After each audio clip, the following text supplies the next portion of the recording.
জোর করে মোহনায় নিয়ে এসছে। এত মানুষ যে কোথাও গিয়ে একটু দাঁড়াবো, একটু ছবি তুলবো, কোনো উপায় নেই।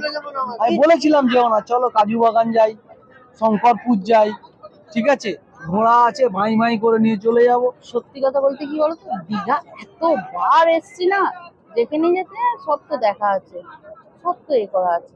মনে এলাম, ভাবলাম দুটো মাছ টাছ ছিল, মাছগুলো মাছ ভালো না গো, মাছের কানকো গুলো না সব কালো কালো।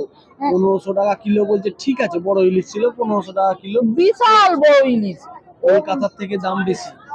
এক একটা ইলিশ কাতলা মাছের মতন, বড় বড় কাতলা মাছের মতন। অত বড় মাছ কি করে হলো কে জানে। ঠিক আছে, মাছগুলো সমুদ্রতেই হয়েছে, ধরা হয়েছে বহুত দিন আগে, টাটকা না, মাছ একদমই টাটকা না। আগের বারে আমরা নিয়ে গেছিলাম, হ্যাঁ আমার ভিডিও দেওয়া রয়েছে, দেখবে। আমি আগের বার নিয়ে গেছিলাম, কেটেছিলাম, সব পেট গলে গেছিল। আর খেতে একদমই টেস্ট লাগছিল না, সেই খেতে না ইলিশ মাছ যেমন একটা তেল তেল ভাব থাকে, এটা না বালি বালি মতন হয়ে যাচ্ছিল মুখের ভেতরে, ভ্যাজ ভ্যাজ করছিল মাছগুলো না।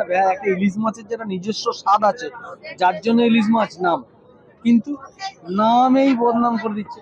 আর দেখো আমি কত সুন্দর, আমার মুখ চোখ পুরো কালো হয়ে গেছে নানা হাওয়ায়। চলো বন্ধুরা, টিফিন আসুক, তারপর দেখাচ্ছি।